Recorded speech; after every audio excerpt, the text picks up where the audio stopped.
Good morning, folks on the internets.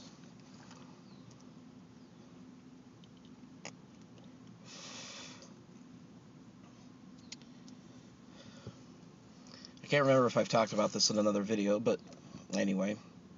And I apologize for saying shit like that. I should just start talking, irregardless.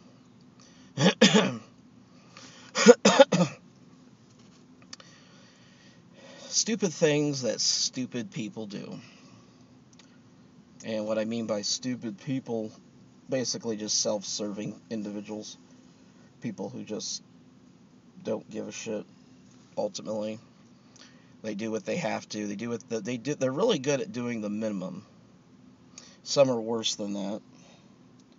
Some have an agenda in which, they have their own little agenda that has nothing to do with the goal of what they're doing, but they do enough so that they can get out on time or even early.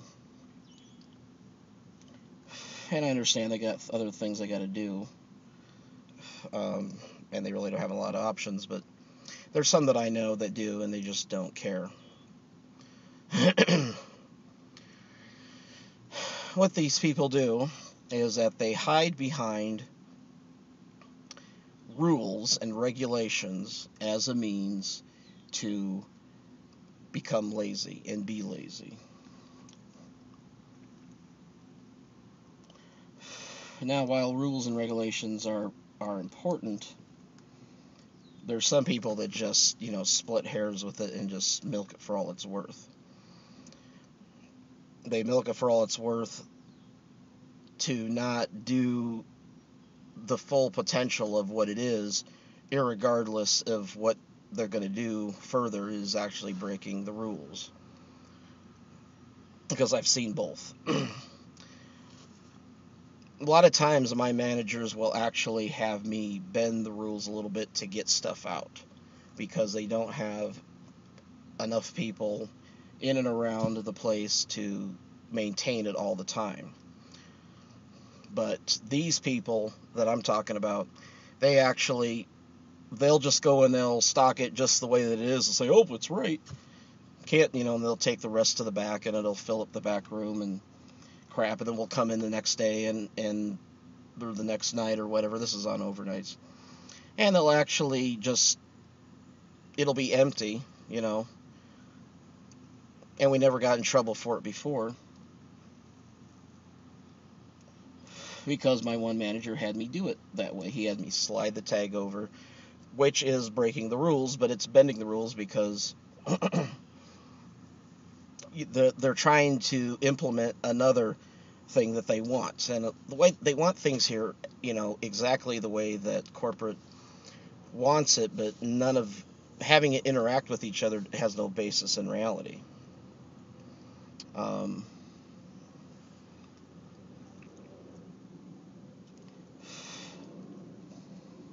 You can't have the back room clean and organized and empty if you're following the rules to the T of stocking on the floor the way they have it.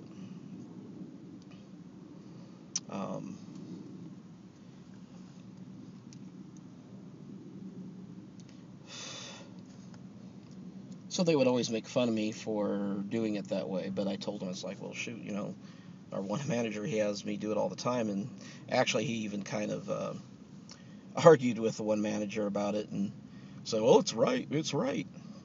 But that's the license he gives himself to not try to get everything out that he can. He just wants to do the bare minimum and, and not do it, because I've seen him, like I said, I've seen him do it the other way too. He won't stock something.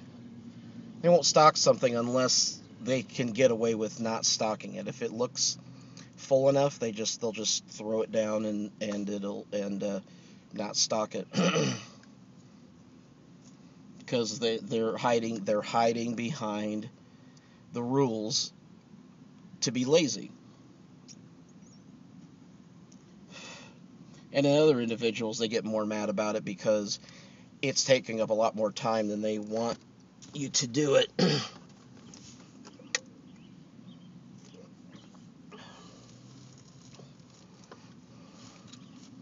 but they're the ones that don't sign my paycheck. My managers sign my paycheck. Now, the one guy, he actually stepped down from being a manager to do all this stuff, and it's like he gets mad at me, and it's like, dude, it's like I'm just carrying on what you taught me and what made you happy when you were a manager.